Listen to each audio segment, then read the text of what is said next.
Welcome to the Founding Voices podcast, a series of conversations with the humans who showed up before there was a map.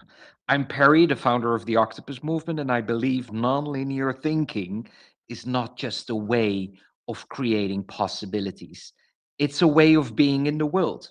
Each week, I speak with three founding members of our human mycelium to explore who they are, why they think differently, and how they're shaping a future that cannot be built in straight lines. Well, let's meet today's guest. I was just saying to Carey, you know, fuck the intro, Carey. I was just saying to Carey, this is going to be so much fun. It's like taking a hot bath. So maybe that's a better introduction. Anyway, today on Founding Voices, let's go back to the serious tone. Today in Founding Voices, I'm sitting down with Carey Corr, a filmmaker and storyteller who treats narrative like a living ecology, not just something we watch, but something that quietly rewires how we perceive, relate, and choose. Carey's work spans feature filmmaking, including directing A New Tomorrow and A Wild Side, and a broader creative practice built around curiosity, risk, and what happens when we stop pretending we already know the answer. What I love about Carey is that he doesn't approach story as content like a lot of people do. He approaches it as a human sensing instrument, a way to make meaning, to surface what we have been avoiding, and to remember that intelligence is not only logical, it's also emotional, cultural, and embodied. Carrie, welcome to the Founding Voices podcast. I'm so happy to be here with you. It is like a warm bath, right? We're sitting in the sauna or the jacuzzi, just hanging out. What So what cool. what what do we have bubbles? Do we have oil? What kind of bath is this? This is so weird for people who don't know us. Like, look at these two old farts. Yeah. I'm a straight water kind of bather. I like just the essentials, but I like we have. I don't know if you have that in the States. Here in Europe, we have Kneipp oil. It's German, and the fragrance is very strong, and it has natural oils, and it's wonderful. Do you have that in the States as well? I don't know because I'd run from that. But that's just me. Okay, Carrie, welcome to this podcast for 30 minutes. We only have 30 minutes, which always goes very fast. Let's go to the first question first. What I always ask everyone: what is the octopus in you?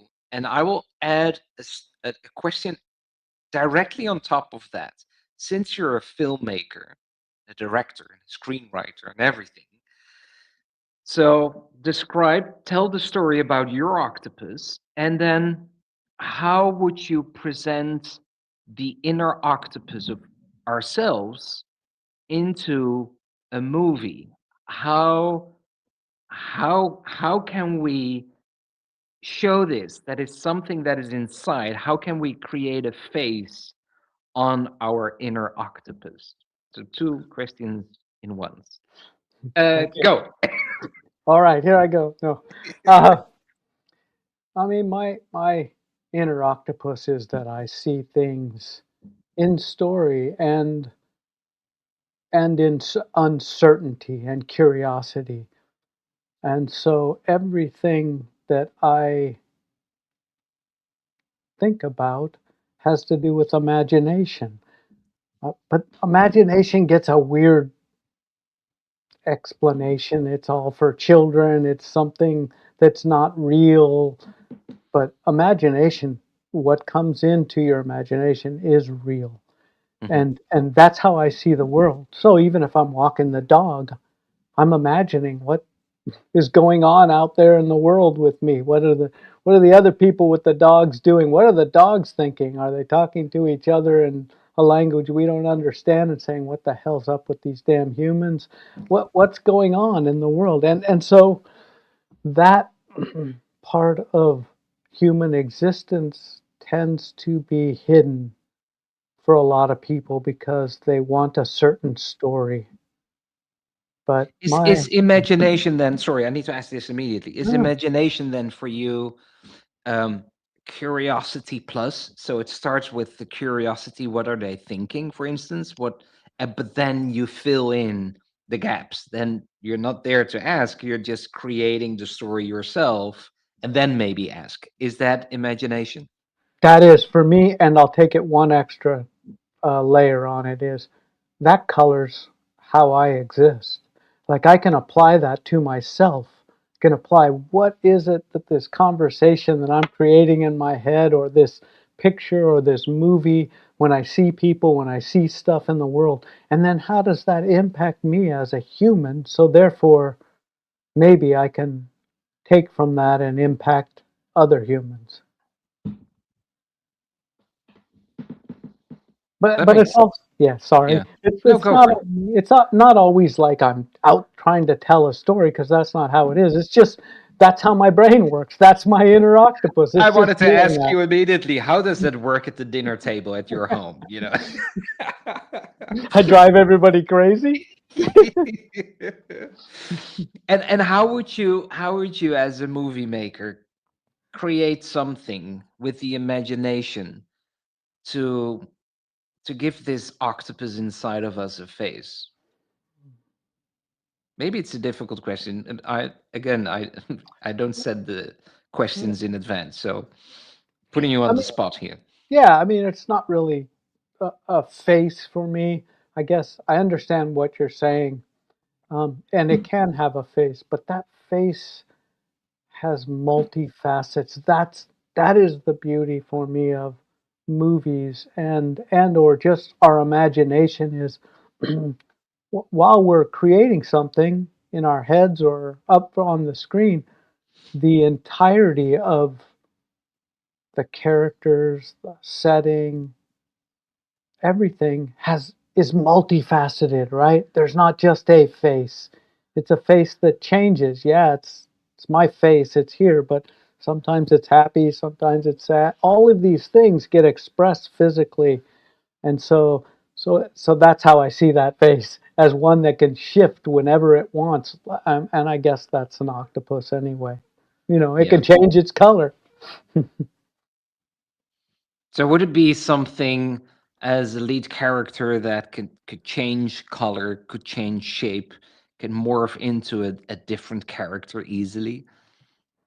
Yes, but also hold on to its humanity, because we tend to do that. Humans, we tend to, and a lot of it is not our truth, right? Not our authentic self. We don all these masks, and I'm not saying it like that. I'm saying the deeper part that isn't a mask that says, oh, I'm here today as so and so, No, eating.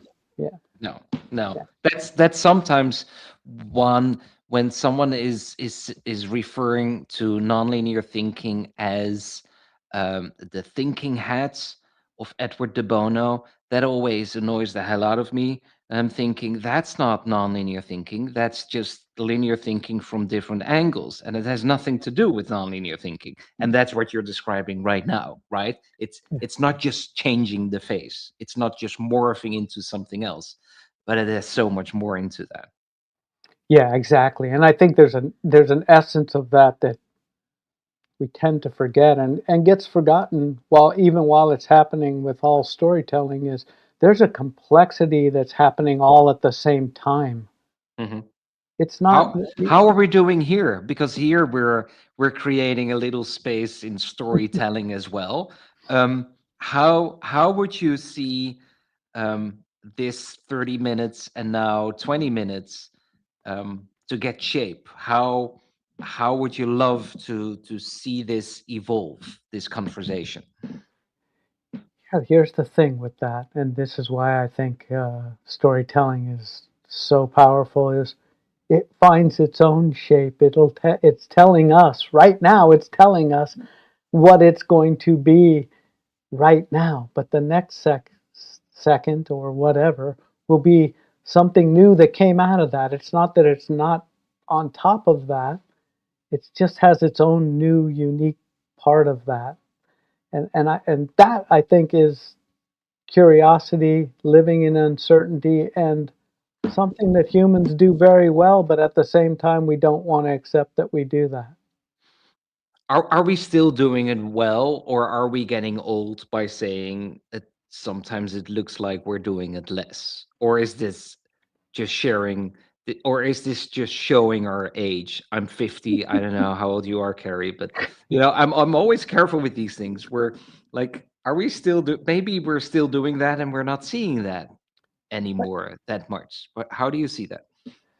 Well, first of all, I love that question because I mean, I think existence is about scrubbing blind spots, your own blind spots. When you Hmm. scrub them and start to see beyond that stuff. So we could choose age. I'm 63, so we could choose age, but at the same time, all of what we're doing could be happening with the 2 10-year-old kids. They can be having these same kinds of thoughts. So I don't know if it's age so much as humans, we get these blind spots that we think we know stuff or we have to hold on to, and then we try to put them through like the hats, like the nonlinear thinking hats you came up with. Like we have to put it into something that has to be defined, but it can't be. So what's the point? Look for the blind spot in that, what you have, see what's beyond that. Trust the force, right? I've Let's talk about George Lucas. I don't know if you're a Star Wars fan, Carrie, but I was watching this movie, A New Hope, episode one of the whole series of movies. It's from 1977. It's 48 years old, for crying out loud. And I was watching this together with my daughter, who's 14, who has never seen a Star Wars movie. And then, oh dear, you have to see this Star Wars movie. And um, Trust the Force. I know a little bit about the George Lucas story, how he started in his garage and how his wife edited his movie. I think his ex-wife. And it, is there what I want to know from you is how you look at these things. Where in today's world, um, and we have our blind spots, I know, but it for me it feels that there's so much in in organizations into spreadsheets that the beautiful storytelling in that way is a bit less because we have created these brilliant systems that can help us to create something that looks good pretty fast with not a lot of investment. And then when I think of George Lucas, and I don't know how many years he spent in his garage to make that this first movie, but um, and times are changing. But how do you see that? How are we still crafting into creating a beautiful story? Yeah, well, I think that's the blind. Those are the blind spots. I think when you believe that a spreadsheet doesn't have a story in or doesn't contextualize with human beings who are complex, if you don't think about how it impacts what that is you're doing, whether it's a business and saying, we've got to have X, Y, and Z, and it's all mapped out. When you forget that X, Y, and Z only applies to humans, and that's it, and the force, so to speak, in that can be powerful when that comes in, because that to me is what George Lucas is saying with the force, is that there's a bigger concept we're all living, we're all breathing here, and even in the tiny concepts that still exists. Yeah. Yeah, and so being so hard and fast with those things then also doesn't take into account that there is a force with it. Then it lies in that. It lies in the spreadsheet. It's just, do you see it? Do you purposely break that spreadsheet from time to times? I mean, do you um, of course we need to trust the structure as well, but do you break it purposely as well as a movie maker? Yeah, absolutely. Because Hmm. uncertainty for me is where the power lies in a beautiful existence. And so to make a movie, actually, movies just themselves do that because nobody knows in the theater when watching what will be the next frame of the film. You have no idea. That's why Mm. horror films, people love them because they jump them out of the reality that they've been sucked into. And then it's a whole nother part of that reality that took them off the, but that's for all movies. Comedy's the same thing. You laugh because something absurd happened when nothing absurd was going on. Right. Very Yeah. unexpected, right? I'm watching a new series on Netflix with Al Pacino, where he's this Nazi hunter. I think they did a very good job in creating the unexpected in that series. And it starts already with scene one that was very unexpected. I don't know. I forgot the title of it, but it makes it interesting. But then my question immediately is that is interesting for me, but I also know that for some people it's very annoying when that happens. Like when it's um not according to what is expected. How do you see that? Because um, there are differences in people in what they appreciate in life, whether they can have this surprise effect or not. Yeah, absolutely. I mean, that's absolutely true, right? That is true. People are stuck on what they want to hear, see, think. We can be. At Mhm. the same time, I think there's a subtlety and a layering for which some stories can help us not be that way. Can lead you can make the unexpected not so shocking.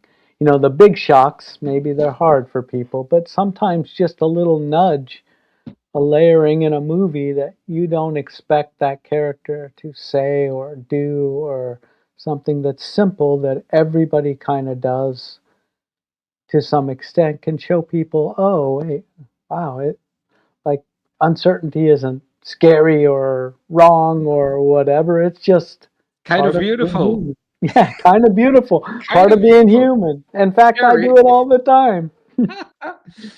Now imagine this, Carrie. Rowan Atkinson, the guy who plays Mr. Bean, Mhm. comes to you and says, Carrie, I just gave this speech and I told all these billionaires that they should spend their money wisely in doing something for humanity, and I'm giving away 160 million, something like that. I think that was in his speech. So Rowan comes to you and says to you, Carrie, I've seen you in this podcast of Dr. Octopus. And I really like your style and I really like who you are. Um, let's create a movie together. And budget, no issue. Go for it.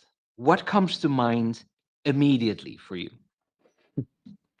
Well, the first thing is because I'm a huge Rowan Atkinson fan. In fact, I've been watching him for a long, long time on old I didn't British know that. TV, Really? Yeah. BBC shows before he created Mr. Bean, even. So, and I love the Bean stuff. Actually, it's so brilliant because there's no words. That is brilliant. Like that is.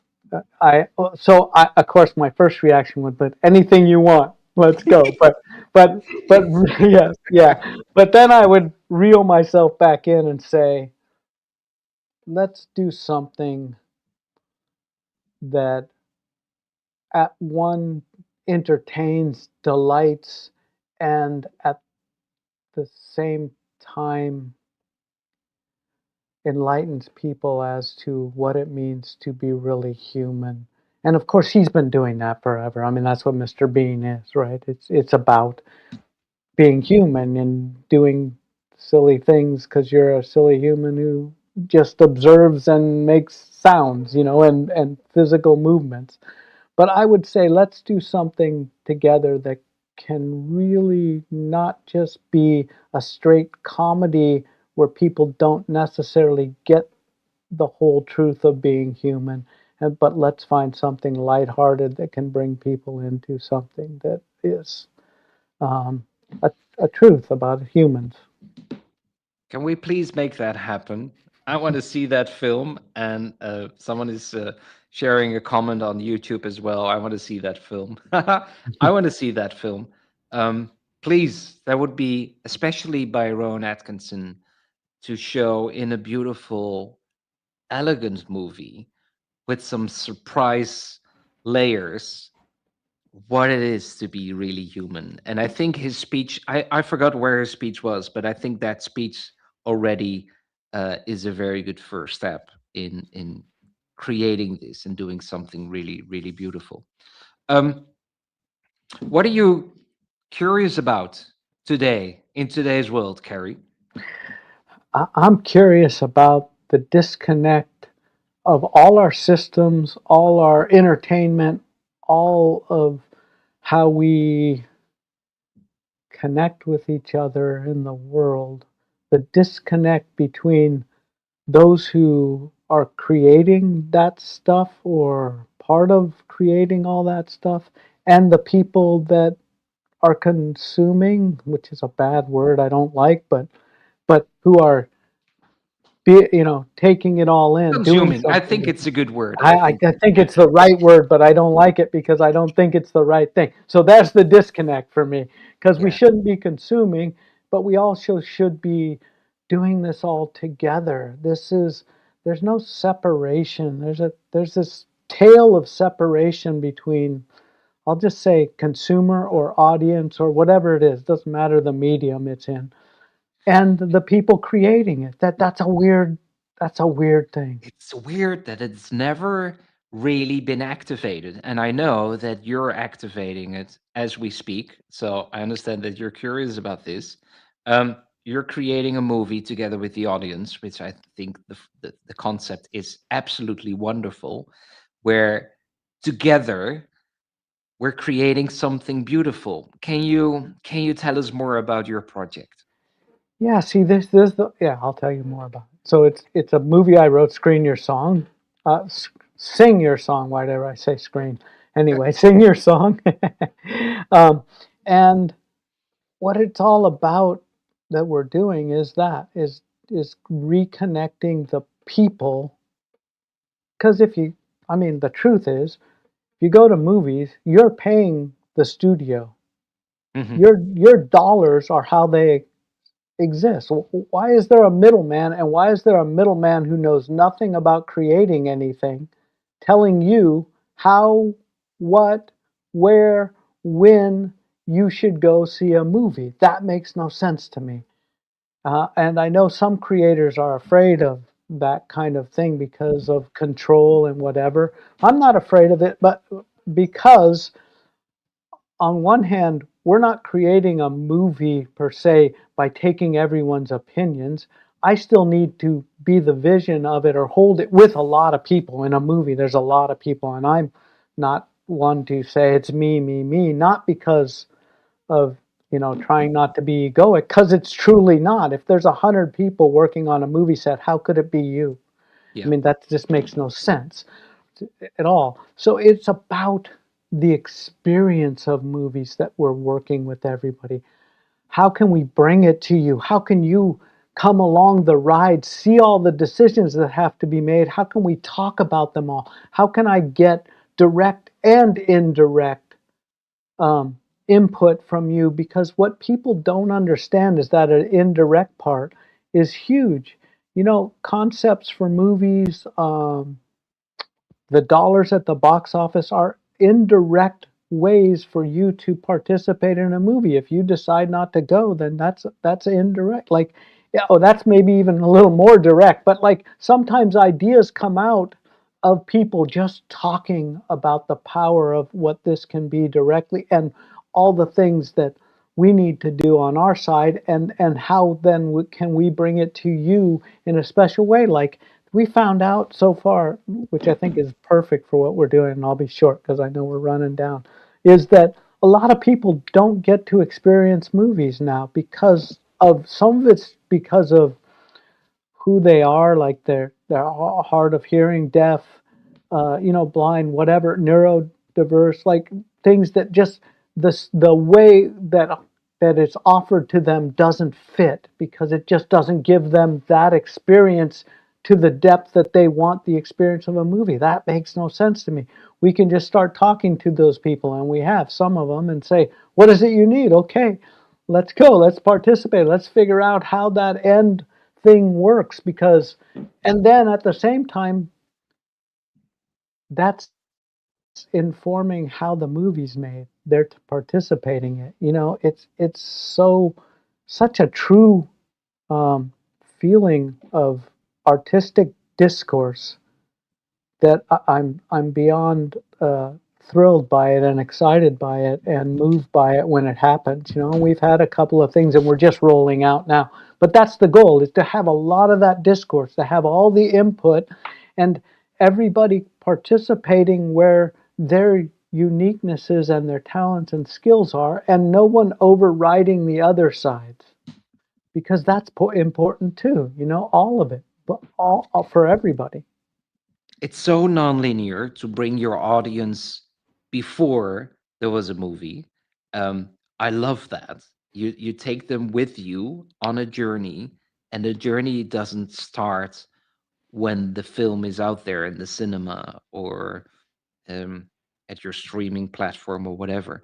The movie starts really in the beginning, when the idea was there and the first connections were made. The Octopus Movement is now involved with a global non-profit startup, a global startup. It's absolutely wonderful what's happening.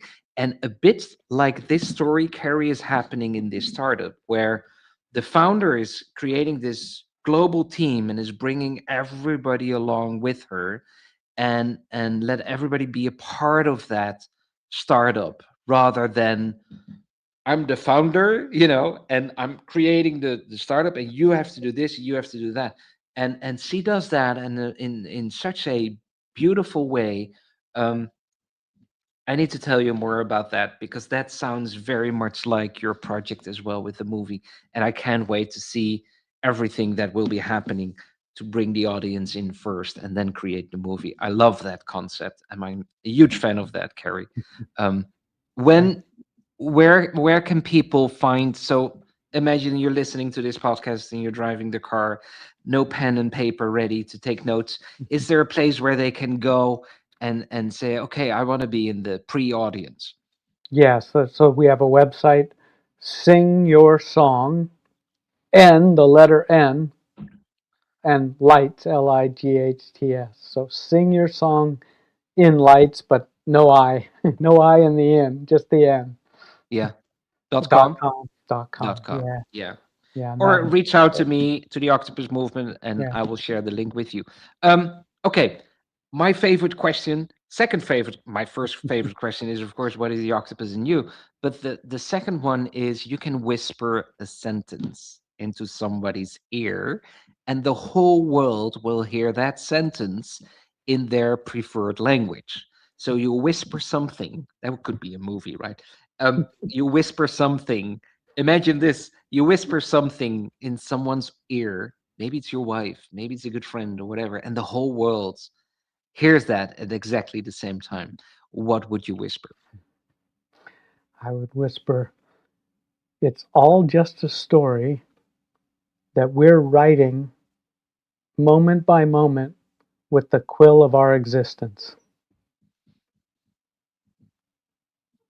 That's beautiful. It's just a story, people, right? It's just a story. Yeah, It's our just a story. imagination just colors it all. What is a storyteller? That it can be a writer, a movie maker, someone who creates story in today's world that you really appreciate, or Hmm. musician, or Yeah. whatever. Well, the list is kind of long, but I'll stick with the movies. um,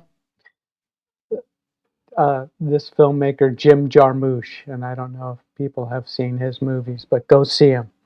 Um, he just has a way about his style, his pace, and the humanity in it all that on the surface doesn't look like it's so deep, but it's just so beautiful.